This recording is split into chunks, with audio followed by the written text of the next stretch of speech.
We got engaged about a year before our wedding, and he got down on his knee and he proposed to me. It was exactly as I would have expected our proposal to be. So I'm from Hawaii originally, so there was something very important to me that all the men wear a lei that men have worn traditionally. Our vows were traditional.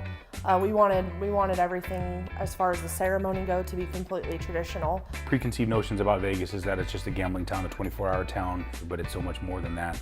If you don't like one thing, then there's, so many other choices out there for you to go with, and this town gives you, so many different places. I mean, we got married and it was beautiful and it was green, but you go a few feet to the left and you've got a beautiful view of the mountains and the desert. But the JW Marriott had everything we could have asked for.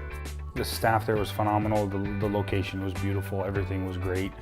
Where we got married was, I think, pretty perfect. Having our kids with us and being able to share that time with them, it was such a big day for me. That was the day that our family was complete. A really good thing I think about getting married in Vegas is that it's really easy to persuade people to come here for your wedding. Vegas is a huge airport, and there are so many direct flights from all over the country. When you call your family, when you call your Aunt Mildred that you haven't talked to in 30 years, or cousin whatever who you haven't seen in 10 years, say, hey, guess what, I'm getting married in Vegas? Oh, they're on that flight. If we had to go through it all over again, I would choose Vegas again.